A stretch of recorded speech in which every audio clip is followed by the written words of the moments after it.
Kisah pendeta pang jalanan yang lakukan hal terpuji.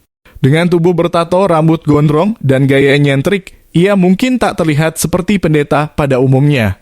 Namun di balik penampilannya yang sangar, Agus memiliki hati seluas samudra. Ia telah menyekolahkan hampir 200 anak jalanan tanpa bantuan pemerintah.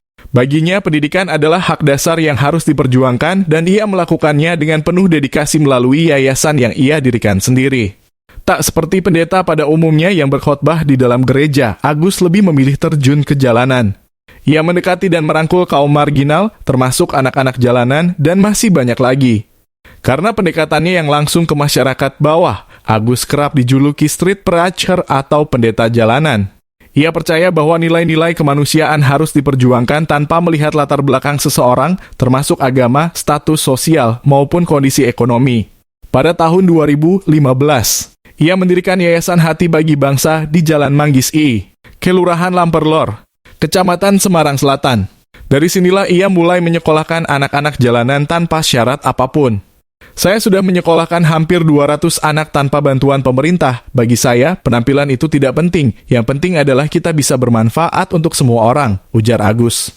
Anak-anak yang dirawat oleh Agus tak hanya mendapatkan pendidikan formal, tetapi juga diajarkan tentang nilai-nilai kehidupan dan kemandirian. Kini ratusan anak jalanan yang pernah ia bantu telah berhasil menyelesaikan pendidikan mereka hingga ke jenjang sarjana. Baginya, membantu orang yang kelaparan, merawat mereka yang sakit, dan memberikan pendidikan kepada anak-anak terlantar adalah bentuk ibadah yang sejati. Merawat anak-anak, ngobatin orang sakit, memberi orang kelaparan, menurut saya adalah ibadah, katanya. Agus juga menegaskan bahwa aksi kemanusiaan lebih penting daripada perbedaan agama atau kepercayaan. Meski secara resmi ia adalah pemuka agama Kristen di Gereja Pantekosta di Indonesia, dalam kurung GPDI Jawa Tengah, Agus mengaku tidak terlalu suka dipanggil pendeta. Baginya, agama sering menjadi sumber konflik dan cara terbaik untuk menengahinya adalah dengan aksi nyata dalam kemanusiaan.